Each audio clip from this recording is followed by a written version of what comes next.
Bibitawan na kita kahit alam ko na hindi ko kaya. Kesa pabayaan kung isa't isa ay ating dinadaya. Di na ipipilit kahit alam ko na nakakahinayang, kasi di na maligaya. Unti-unti ko nang tinatanggap. Siguro nga dito na rin natatapos ang lahat. Ayaw ko na rin pilitin ka na makisama pa sa akin, nakakawalang gana. Di mo pa ba yan nakutuban, di ba tamang inala ka? Sino sa atin may mali, kung ako o sige, pero sana tanggapin mo pareho lang tayong dalawa nakasakit. Tapos parang gusto mo lang sa akin i-end. Ito ang epekto nito, nagka-depekto na tayo. Mahirap na lang tanggapin, di makukumpleto ang kwentong perfecto kung walang the end. Pwede ka na makalaya. Bibitawan na kita kahit alam ko na hindi ko kaya. Kesa pabayaan kung isa't isa ay ating dinadaya. Di na ipipilit kahit alam ko na nakakahinaya, kasi di na maligaya.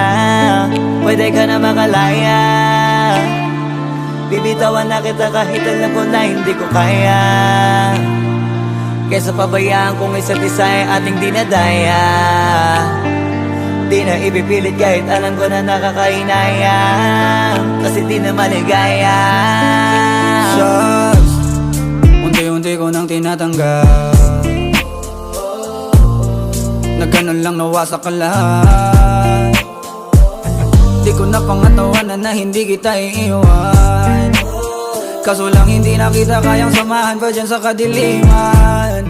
Pinagpapasalamat ko pa rin yung mga araw at gabi na naging sa'kin ka. Wala tayong magagawa, di tayo aandar kung meron ng palyadong makina.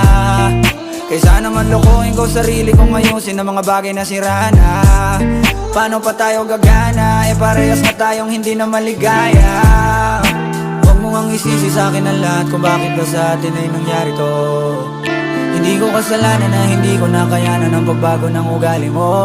Sinubukan ko na maintindihin kita, mas lalo kong nakikita na hindi tayo para sa isa't isa. Pwede ka na makalaya. Bibitawan na kita kahit alam ko na hindi ko kaya.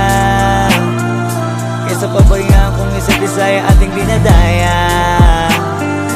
Di na ipipilit kahit alam ko na nakakahinaya, kasi di na maligaya. Pwede ka na makalaya. Bibitawan na kita kahit alam ko na hindi ko kaya.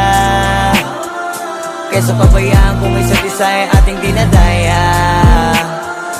Di na ipipilit kahit alam ko na nakakahinaya, kasi di na maligaya.